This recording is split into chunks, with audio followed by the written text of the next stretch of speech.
already in there. Okay, why don't you get on it? See if I can slide myself. Slide yourself out there on it. Yeah. Okay. We're just doing some ice rescue training with our guys, getting them familiar with being in the suits, and so we're prepared if anybody have any cold weather emergencies or pond issues. If anybody called anywhere in the county, we may go out and assist other districts in this.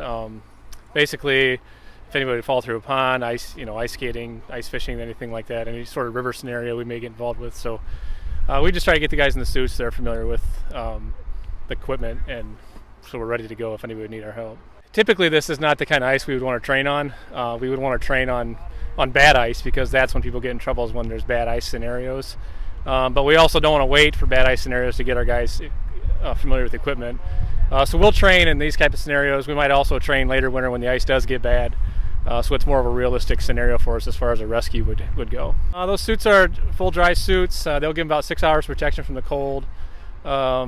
They're a little bit difficult to get into, and they're a little bit difficult for the guys to get used to. So again, that's why we train, so the guys are familiar with them and ready to go. Basically, they're just safety for the guys that are in the water. So if a guy would get in the water and have some trouble, they're attached to a line, and the shore guys could pull them back out if need to.